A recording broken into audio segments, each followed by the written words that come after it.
Salut Xavier, salut les gars, voici ta GTB finie, euh, avec du retard, mais je crois qu'on s'est bien rattrapé. J'avance. Alors, la carrosserie n'est pas encore tout à fait finie, je vais pas, il y a encore les rétros à fixer. Ensuite, tu as le choix en fait au niveau, on va éviter pendant que je vais la faire tourner.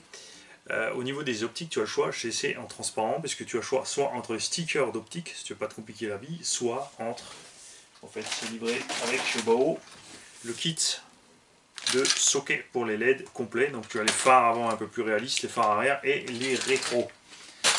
J'ai juste vite monté le béquet pour vous montrer, puisque j'aime pas monter les petits trucs qui sont à part pour le transport après, pour pas risquer de casser quoi que ce soit. Donc le béquet aussi sera redémonté pour le transport. Le carbone, tu peux l'enlever, c'est juste un film, évidemment. Là, elle paraît vachement basse, mais en fait elle sera pas aussi basse quand tu roules. Enfin pour l'instant, je t'ai mis les réglages, comme je t'ai dit au téléphone, assez haut, vu que tu vas rouler sur parking, pour que tu puisses voir comment ça se comporte, pour éviter d'aller gratter le châssis sur tout et n'importe quoi. Et tu pourras ensuite au fur et à mesure redescendre la caisse. Je vais tout t'expliquer comment ça fonctionne tout ça, il n'y a aucun souci. Alors d'abord la carreau. De près, comme toujours, il y a des petits défauts. Alors le blanc est blanc. Il y a un tout petit endroit où par... voilà, ici, dans le coin, là en bas. Tu vois, si je te le montre pas, tu vois même pas où c'est, donc je vais pas te le dire. Il y a un peu de poussière verte qui était sur la carreau, qui s'est retrouvée ensuite par électricité statique à l'intérieur quand j'ai enlevé le masquage des vitres. Tout simplement, pas le masquage des vitres, la partie du masquage du verre avant de mettre le blanc. Il y a évidemment un peu de verre qui est passé à certains endroits un peu sous le masque, mais discrètement, puisqu'on n'a pas besoin de ligne de séparation et on s'en sort bien quand même. Il y a juste à l'arrière, j'ai dû tricher ici avec deux petits films de carbone, parce que quand j'ai enlevé le masque de la vitre, regarde ce qui s'est passé. Il y a ici, en fait, la peinture qui s'est levée, le blanc qui était en dessous, s'est replié dessus et ça s'est recollé dessus, donc impossible à récupérer. On a donc dû tricher un petit peu. Après ça donne un petit style, c'est pas trop vilain, enfin je trouve. Après ça sera pas forcément l'avis de tout le monde. Les stickers aussi, tu peux les dégager, c'est juste pour remplir, pour faire bien, pour qu'il y ait un petit quelque chose dessus sur la vidéo. Tu pourras évidemment, et je t'invite à aller sur le site de Little Car Addict, de contacter Alex si tu veux des petits stickers de sponsor ou autre. Tu auras la photo de la carreau, à peu près les dimensions de ce que tu veux, les couleurs qu'il y a. Il te propose certainement quelque chose d'intéressant. Il y a aussi avec livré 4 petites mousses qui vont sur ici, en fait, les montants de carreaux pour être posés sur la mousse. Ça c'est vachement bien, surtout après quand tu as mis les circlips, pour éviter quand tu roules que ça fasse toujours cloc cloc cloc cloc cloc dans tous les sens.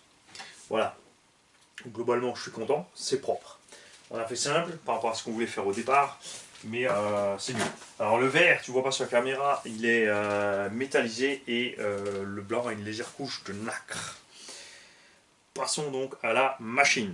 Tu as une seule sortie en EC5 pour pouvoir passer en 6S en EC5. Comme toujours, je vous invite, même si je ne suis pas sponsorisé ni rien, et c'est justement pour ça que je vous conseille d'aller voir les petites batteries VS Line. Je t'ai fait ton adaptateur pour passer, puisque Xavier a du Traxxas. Il a plein d'hypotraxxas, donc pour éviter, t'en fais pas, ça sera fixé, c'était juste pour poser la carreau au plus bas. Oui, à ce propos-là, tu vois, quand tu auras mis la carreau dessus dans l'état pour rouler, tu pourras jamais avoir le look d'une vraie GT à ras le sol, puisque de toute façon avec le débattement, tu risques d'aller frotter, donc vaut mieux remonter un peu la carreau. Ça fait un peu bizarre quand elle est devant toi, quand tu la poses, mais après quand tu roules, ça se verra pas, t'inquiète pas. Les découpes des ailes aussi, c'est pas moi qui les ai fait, c'était pré-découpé. C'est un peu dommage parce que c'est un peu trop découpé derrière, c'est un peu mal centré, mais bon, c'est pas grave. Donc, ici tu pars en deux connecteurs ID, et on a aussi, puisqu'il roule en batterie Traxxas qui font 155 mm de long, il a du 6S, donc 2x3S. On a reculé le varieux, on a coupé ici la barre arrière du bas calipo, ce que je fais souvent sur les WOW en fait, et on a fixé le varieux. Alors attention, il est fixé par deux vis par le dessous ici sur ce patin là, et on a rajouté, pour éviter ensuite qu'il se promène derrière, puisque contrairement au Hyper SS, le bac n'a pas de patte arrière, c'est un peu différent. Enfin non, c'est le même bac, c'est juste que je suis complètement décalé, je raconte n'importe quoi. À l'arrière, donc, je t'ai fait un trou dans le châssis et on a fraisé ça. Décidément, les plots ils veulent pas rester avec moi, on va les enlever. On a fraisé ça pour te mettre bien sûr une vis à tête fraisée. On a fait un plot supplémentaire ici, donc le vario est solidement posé. L'interrupteur on-off sur l'arrière, donc à l'abri de toute projection de pierre, caillasse ou autre. Le câblage proprement posé, tu as les câbles ici qui passent sous le bac, qui longent le bac et qui reviennent par le dessous pour aller à la direction. Sur la direction sur laquelle tu as un cerveau 23 kg waterproof, alimenté donc ici en 6 volts, on est resté en 6.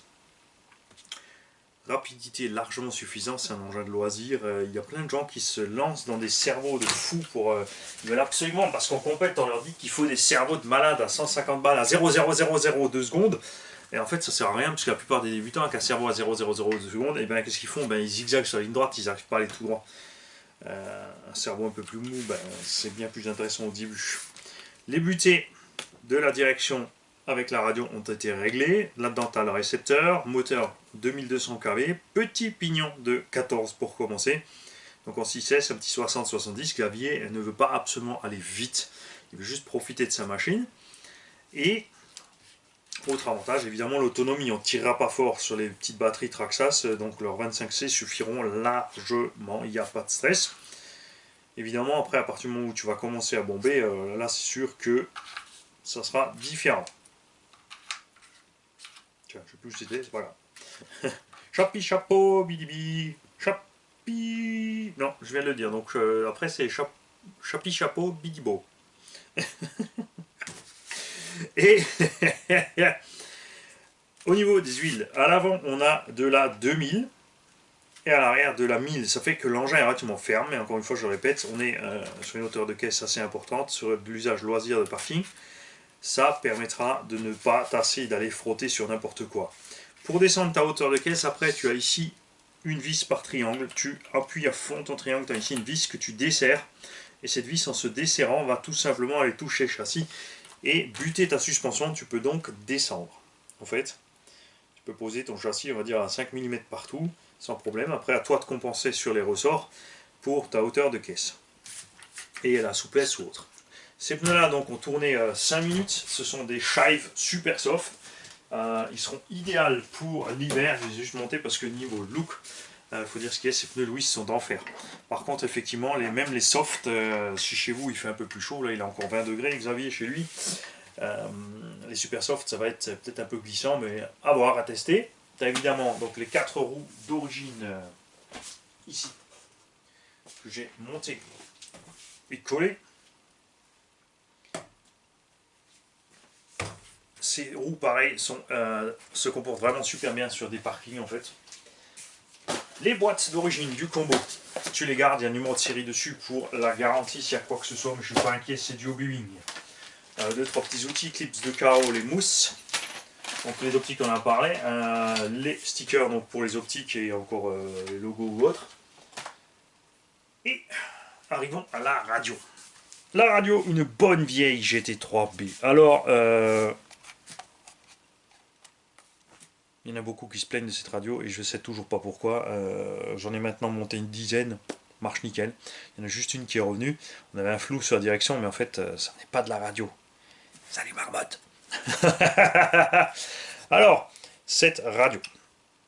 Tu as 8 piles dedans, donc je te conseille de mettre 8 batteries rechargeables NiMH 2500 mAh, par exemple, comment qu'elle s'appelle, Energizer. C'est ce que j'utilise, je suis super content avec, on a une méga autonomie. Utilisation simple, donc direction gaz. Ici, tu as l'expo de la direction. Tu peux donc instantanément diminuer l'angle de braquage des deux côtés si tu trouves que le véhicule zigzague trop ou autre. Tiens, je vais monter les plots à l'envers, tu vois. Donc, si tu trouves que ça zigzague trop ou autre, si tu as du mal, si ça tourne trop, c'est ici que tu diminues sur le bouton du haut. Le bouton du bas, c'est la troisième voie, tu t'en fiches, tu n'en as pas. Ça aussi, l'interrupteur troisième voie, tu t'en fiches, tu n'en as pas. Enfin, tu n'en utilises pas dans le véhicule. Tu as ici le trim de direction instantanément, le trim des gaz instantanément. Le trim des gaz, non, tu ne touches pas, vu que c'est un variateur électronique. Une fois que tu as fait le 0, ben c'est à 0. Ensuite, si tu appuies là-dessus, tu peux changer ton modèle. Donc ça s'allume, tu rappuies, tu rentres dans la sélection modèle ici, et là, tu peux varier ton modèle. Si tu rappuies, ça ressort. Donc tu peux changer le nom, tu peux inverser les voix. L'endpoint adjustment, donc là, channel 1, c'est la direction. Tu appuies dessus, tu vois, gauche et droite. Hein, je vous ai eu, mais non, tu n'avais pas vu, ça passe ici, Channel 2. Donc ici, tu es sur Channel 1, tu cliques et tu rentres, tu ressors, pardon, tu appuies ici. End, c'est un peu bizarre, mais c'est comme ça. Tu appuies sur End et là, tu peux varier, tu vois. Et si tu tournes ta direction, tu passes sur l'autre côté, pardon, tu fais doucement, tu peux varier l'autre côté. Pour valider une valeur, il faut ressortir en appuyant tout simplement comme ça, tu touches plus à rien. Si tu ressors avec le bouton back, c'est pas validé. Le trim, c'est pareil. Là, tu n'es pas obligé d'aller dans cette fonction pour le trimer, puisque tu l'as directement là, en fait, tu t'en fiches. Le dual rate, c'est pareil, tu l'as là, tu t'en fiches. L'expo. Là, par contre, tu peux régler l'expo de la direction, donc positif ou négatif, et l'expo des gaz positif ou négatif, c'est-à-dire la vitesse de réaction par rapport au point 0. Donc si tu mets de l'expo négatif sur la direction, elle sera molle en bas et plus précise en haut. Enfin, je veux dire, c'est comme une vitesse, enfin une direction auto-adaptative sur ta vraie voiture en fait. Plus tu roules vite, si tu mets de l'expo positif, plus la direction va se durcir et tu vas zigzaguer moins. Si tu mets du négatif, c'est l'inverse. Ça va zigzaguer moins en bas et par contre, ça va être tout speed en haut. Pareil pour les gaz. Mais moi, ce que je dis toujours, c'est que l'expo des gaz, elle est là. Il n'y a pas besoin de régler quoi que ce soit sur la gâchette. La direction d'ailleurs, c'est pareil. Moi, j'ai toujours tout à fond sur mes radios. Ça se passe très bien. Et l'ABS, si tu veux te tester dessus, moi personnellement, je n'aime pas trop. En plus, les variateurs, ils freinent bien progressivement. On a bien un freinage bien doux et agréable. Tu peux régler des étapes médium, hard, etc. Donc, tu as vraiment le moteur qui te met des à-coups comme ça. Mais c'est pas top, puisqu'au moment du premier à-coup, tu as tendance à bloquer peut-être les roues arrière quand tu es dans le virage et de partir en cacahuète. C'est pas vraiment super bien fait. Enfin, c'est un ABS de base. C'est vrai qu'après, chez Spectrum, on peut régler l'intensité, le pic, la durée, tout le tralala. Mais franchement, après, ça devient un peu trop technique alors qu'on peut tout faire justement avec, sans toutes ces fonctions inutiles. Voilà, donc moi je vais t'emballer tout ça et la machine va arriver donc chez toi à temps avant que je parte. Encore 15 jours. Ouais, je vais m'absenter encore 15 jours, c'est pour ça que Xavier, bah, heureusement qu'il a appelé à temps pour me dire qu'est-ce qui se passe avec ma GTB. Parce qu'il y a eu un petit quiproquo. Sa GTB est allée ailleurs. Et je n'avais pas qu'une de commander en fait. Alors, je vous souhaite à tous de bonnes 2 prochaines semaines. Je compte sur toi Xavier pour nous laisser un retour sur la machine, ce que tu en penses. Pour les réglages c'est pareil, je serai joignable si tu as des soucis, par exemple si ça décroche, si ça s'ouvre, tu décroches de l'arrière, etc. 2-3 petites astuces de conduite ou 2-3 petits réglages à faire éventuellement, puisqu'il faut adapter le véhicule à chacun. En tout terrain ça va, on a des gros pneus, ça glisse, c'est pas trop grave. Sur la piste, vraiment la conduite de chacun fait une énorme différence. Par exemple, j'ai réglé une Mugen MGT7 pour la fripouille et une pour Bip Bip. Je ne les ai pas réglés pareil. Les deux, finalement, sur la piste, sont côte à côte. Ils roulent pareil. Par contre, s'ils inversent les machines, il n'y en a aucun qui arrive avec la machine, à rouler avec la machine de l'autre. Salut!